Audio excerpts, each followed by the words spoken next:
The legend of the werewolf is famous all over the world. Even today, this creature appears in television shows, movies, and everything else. Where did this story start? And how are Zeus, Odin, and Gilgamesh connected to the werewolf? In addition, I'll share 2 real-life werewolf attack reports.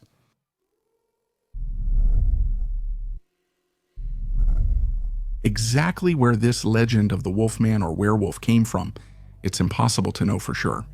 Some people try to place the origin in different things. For example, in an interview, Daniel Ogden says that one of the possibilities for the origin of werewolves is that actually this legend might be a metaphor for the boys who became warriors in ancient societies, where a group of boys with light weapons were sent to patrol the borders. They would go from being children to fierce and wild warriors. A parallel we can draw with this idea is the Berserkers. Welcome to the channel. I'm M from Mythology, and I share videos about mythologies every Sunday and Wednesday. Subscribe now to catch all these videos. And if you want more videos about werewolves and creatures in general, leave a comment and give it a like. The longer the video goes, the sooner I make more videos about it. The word berserker was used by the Norse to talk about those warriors who were so violent on the battlefield that they even seemed like animals. And according to some accounts, the berserkers would go so crazy in the middle of the battlefield that they would even howl like wolves and bite their shields. They said they didn't feel the blows and had supernatural strength. A text that shows this is in the poem Harold's Squad, or Harold's Poem, which is much easier to say, right? This text presents the berserkers as the shock troops of King Harald Furr in the Battle of Hethysfjord. The warships were loaded with men and with white shields, with western spears and Welsh or French swords. The berserkers groaned. The battle had begun for them. The Ulfinar, the wolfskins, howled. The weapons rattled against the berserkers' gear. And I want to ask the providers of the Sea of Carrion, or of blood, what is it like for those who go to the army? Brave men in battle, they are called Ulfianar, who in battle carry bloodied shields. They redden the spears when they come to battle. There they work alone among champions. I believe you would hide, wise king, among shield cutters. Here the text provides another name for berserkers, Ulfianar, meaning wolfskin. But they say it could be the same type of warrior. The difference is that the berserkers would wear bearskin. And it's worth remembering that the berserkers were part of Odin's cult, which even has a certain connection with wolves, having Gary and Freak as his companions and being called the leader of the possessed. Still in Norse mythology, in the Volsunga saga, there are some stories that make connections between wolves and humans. Their first appearance is a bit metaphorical. It happens when Sig kills Scotty's slave and hides his body. Thus, he becomes a wolf in a sacred place, as this was a very serious crime. Becoming a wolf or an exile meant that the person would not only be banished, but would lose all their rights and cease to be human. In quotation marks.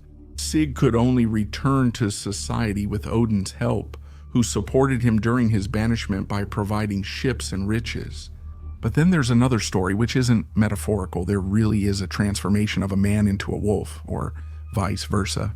When King Sigurd, Sini's husband, captured the 10 Volsung sons and chained them to a tree trunk in the forest. A she-wolf devours one of the Volsung sons each night, appearing precisely at midnight. This she-wolf is a woman who transforms into the animal through witchcraft or sorcery. One detail is that her entire body transformed. She actually became a wolf.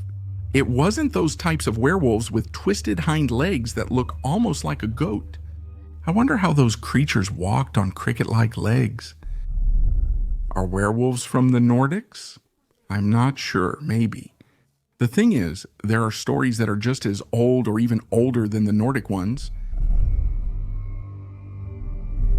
Maybe the oldest of these werewolf stories is in the Epic of Gilgamesh, where the king of Uruk refuses to get involved with the goddess Ishtar because he knew that she had turned one of her former lovers, who was a shepherd, into a wolf, and he attacked his own sheep and also his friends.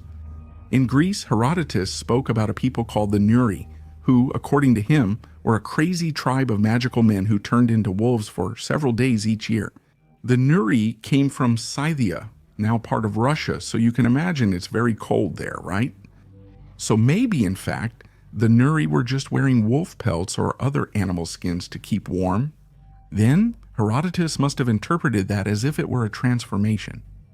However, the transformation of the werewolf has a name called lycanthropy, which comes from Lycaon, who is a character from Greek mythology, Lycaon or Lyconte.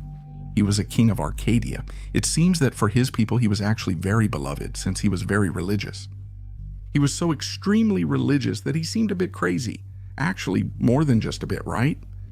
Completely out of his mind, he started sacrificing humans to the gods. He got to a point where if you went to visit his house and asked for some coffee, your hand would probably become the coffee filter. Zeus saw this and realized Lycaon was a bit crazy, so he had to act. He disguised himself and stayed at Lycaon's palace. Surprisingly, Lycaon considered sacrificing Zeus. However, since he noticed some signs that his guest was not just anyone, he decided to sacrifice one of his servants. And Zeus saw this and got really angry. Actually, it even took him a while to get angry. So he punished Lycaon by turning him into a wolf.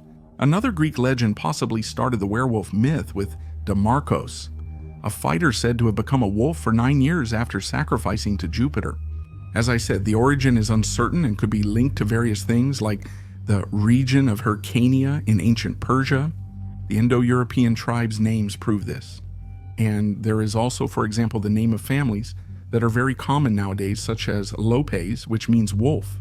And they may, of course, have connections with wolf attacks.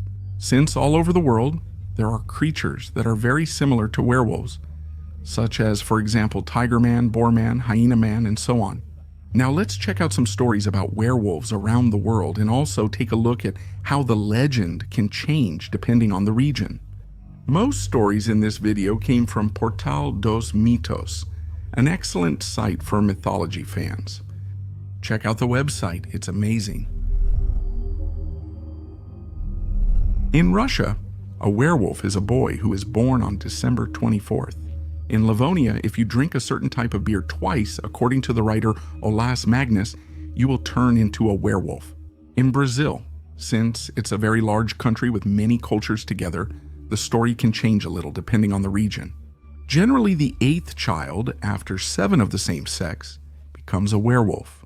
He will transform on Friday nights at a crossroads and go out looking for his victims. I've also seen versions where a very sick person becomes a werewolf, or a child born from incest does. The legend in Portugal is similar to Brazil's.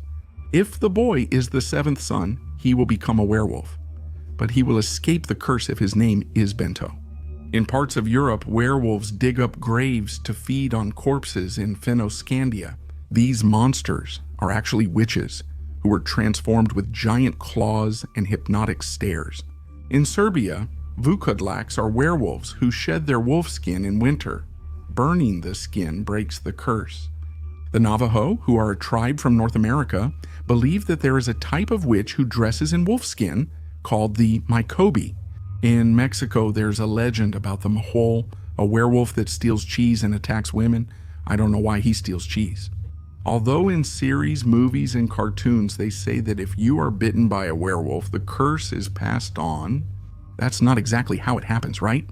After all, let's be honest, if the werewolf manages to bite you once, he's not going to stop at the first bite. You'll probably end up dead, but legends say there are a few ways to become a werewolf. If you sleep outside your house on a Friday night and the light is shining on your face, you can become a werewolf. Other ways are by making a pact with Satan, removing your clothes, tying them with a wolf skin belt, drinking from a puddle made by a wolf's paw, and more. By the way, I was almost forgetting, but fairy tales can have the figure of the werewolf, especially because the wolves that appear in them have human characteristics. And if you want to know more about them, I made a video about the story of the big bad wolf from Puss in Boots, right? Who is Mort? In that video, I share stories about the big bad wolf. You can find it in the card or description. Okay, we've seen the different types of werewolves there are, but how do you defend yourself from one, right? Stories say they can be harmed by fire, silver, and aconite, a plant from Cerberus's drool. To kill it for good, you must cut off its head or remove its heart. If you're not strong, like me, and just want to escape Lolo, you can throw mountain ash or rye at him to slow him down and mess up his sense of smell. Now let's discuss real-world werewolf stories. Peter Stubbe, or Peter Stubby, apparently there are several ways to spell this guy's name. He was a wealthy farmer from the 15th century in Bedburg, Germany, and you could say that maybe he's the most curious werewolf of all. He ended up being considered a murderer, more specifically, a serial killer. And, according to the legend, he would transform into a wolf-like creature at night and devour many people from Bedburg. Peter ended up being accused of the horrible murders after he was cornered by some hunters who said they saw him transforming from a wolf into a man. He admitted after much torture to killing and eating several animals, men, women, and children in his wild form. He claimed his enchanted belt let him turn into a wolf at will. That belt was never found and Peter was executed. This story is a legend, although it's not exactly a legend, but it is. Anyway, you'll understand. This creature is said to have attacked calves and even a child in Saragossa, Sardinia, in Acre. In 1990, he is described as a common werewolf, covered in fur, walking on two legs and with a dog's face. However, what sets him apart from other werewolves is that he has one eye on his forehead and another on his belly. In fact, this is quite similar to a pinguari. What am I going to say now? It was published in the newspaper Noticias Populares in 1990. In other words, this actually happened. According to the story, a group of rubber tappers was working in Saragossa, Sardinia, until they heard a calf scream. They went to see what happened, and entering the forest, they were terrified. There was a giant monster that was devouring a small animal. This made two police officers, along with a local councilman named Chico Perez, go after this creature. They spent 3 days searching, and in the end, they said they only found some giant footprints with claw marks and remains of devoured animals. They said they even got very close to the creature but couldn't capture it. One of the police officers said it let out a terrifying scream.